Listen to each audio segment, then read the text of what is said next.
Assalamu alaikum, dear students. Today our topic is Right to Education Act 2009. आज का हमारा मौजू है Right to Education Act 2009. Dear students, जैसे कि आपको मालूम है, हम जो टॉपिक डिस्कस कर रहे हैं that is initiatives of elementary education. यानी जो हमारा टॉपिक है वो है इनिशिएटिव्स ऑफ एलिमेंट्री एजुकेशन।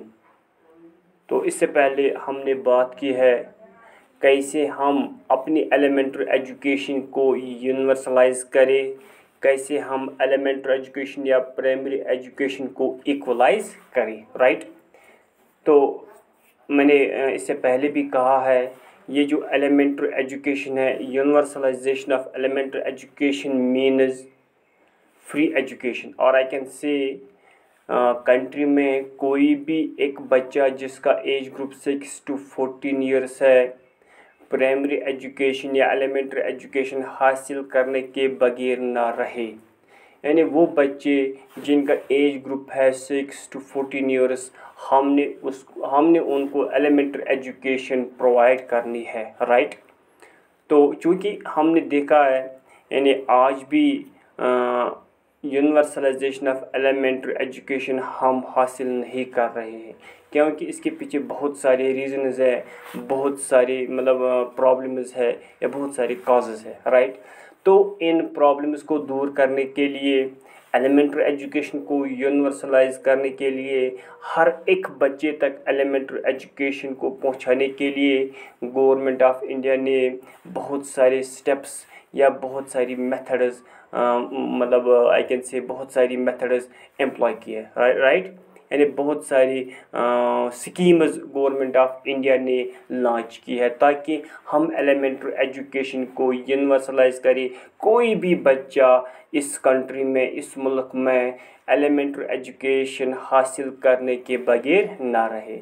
तो डियर स्टूडेंट्स, इससे पहले हमने बात की है नॉन फॉर्मल एजुकेशन। वो भी एक स्कीम थी उन बच्चों के लिए, उन पर्सनस के लिए, उन इंडिविजुअल्स के लिए जिन्होंने अपनी स्कूल एजुकेशन हासिल नहीं की है। तो इस पर हमने बात की। उसके बाद जो दूसरा स्टेप हमने देखा था दैट इज़ SSC सर्व शिक्षा अभियान।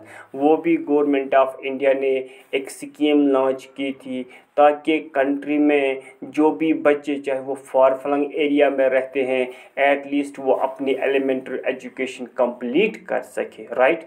तो आज हमारा जो तीसरा पॉइंट है that is right to education act 2009, right. क्योंकि डियर स्टूडेंट्स, मैं यहाँ पे कहना चाहता हूँ क्योंकि गवर्नमेंट ऑफ इंडिया ने बहुत सारी स्कीम्स, बहुत सारे प्रोग्राम्स लॉन्च किए हैं ताकि हम एलिमेंट्री एजुकेशन को यूनिवर्सलाइज करें। हर एक इंडिविजुअल, हर एक बच्चा एटलीस्ट अपनी एलिमेंट्री एजुकेशन कंप्लीट कर सके।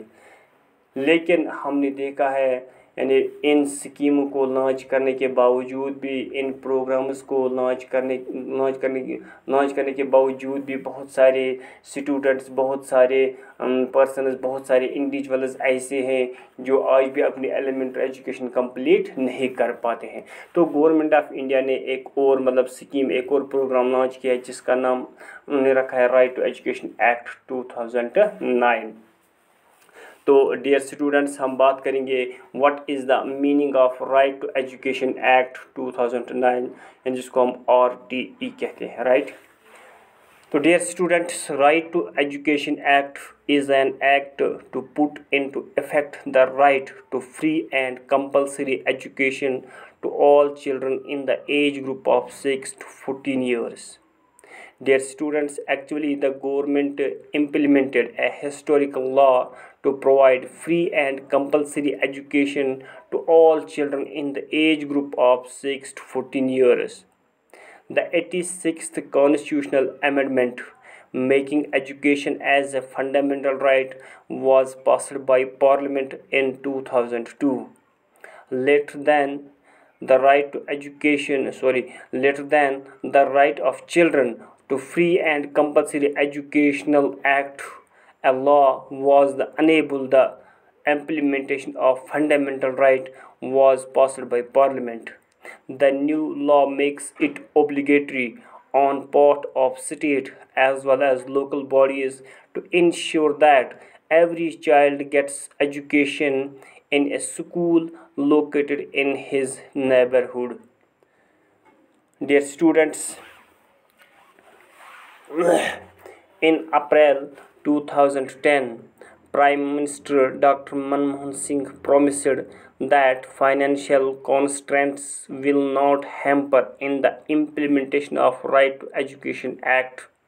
In his address, he announced that Right to Education Act will realize the dreams of many children across the nation.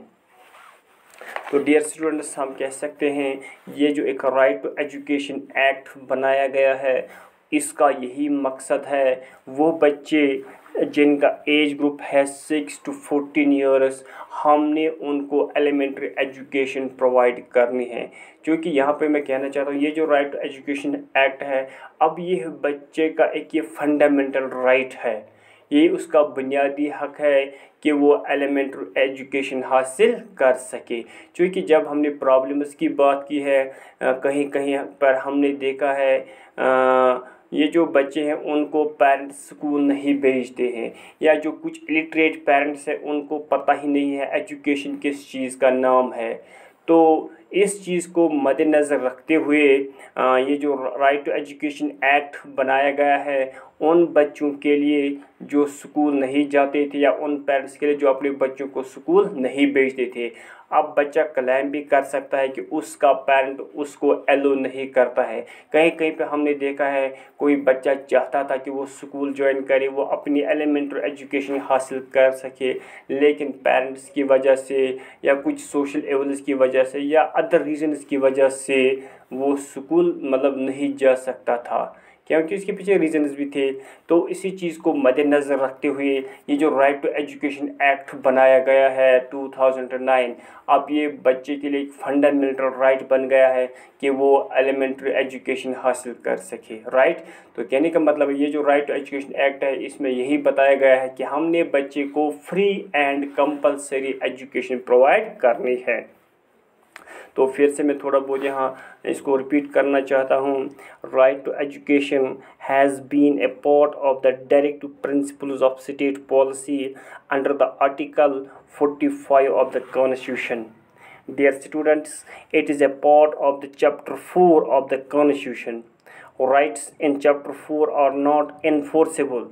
For the first time in the history of India, we have made this right enforceable by putting it in chapter 3 of the Constitution as Article 21.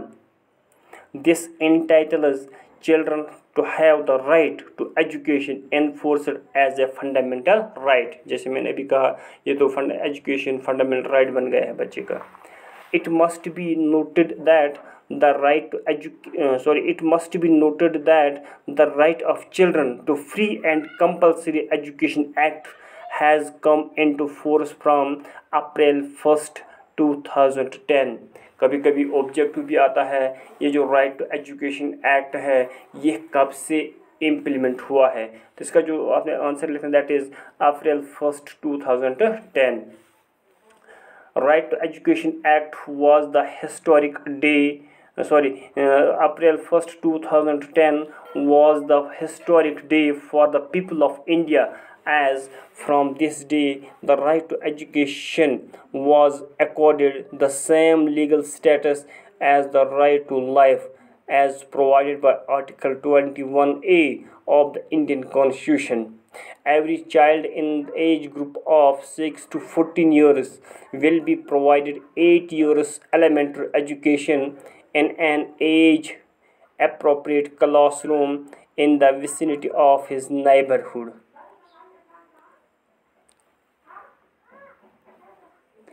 तो dear students, उसके बाद हम बात करेंगे what are the main features of right to education act. तो इसमें कुछ main characteristics भी है या मेन फीचर्स भी है। जो फर्स्ट फीचर है राइट टू एजुकेशन एक्ट का, that is to provide free and compulsory education to all children between the age group of 6 to 14 years throughout the India.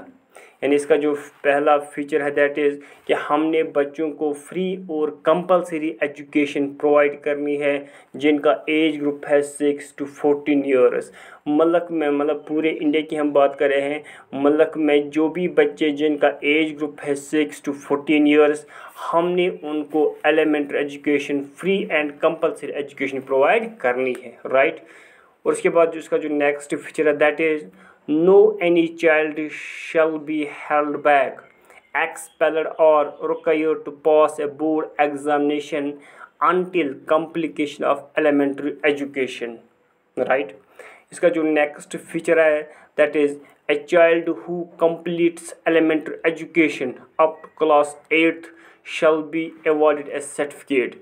यानी वहाँ पे एक और फीचर ये है, RTE में एक फीचर बनाया गया है, जो बच्चे अपनी एलिमेंट्री एजुकेशन कंप्लीट करें उनको कंप्लीट करने के बाद एक डिग्री, एक सर्टिफिकेट अवार्ड दी जाए कि इसने एलिमेंट्री एजुकेशन हासिल की है। और एक और फीचर है there must be a fixed student teacher ratio. तो उन्होंने वहाँ पे एक मतलब रेशियो भी बताया है, एट लीस्ट 30 बच्चों के लिए एक टीचर का होना ज़रूरी है।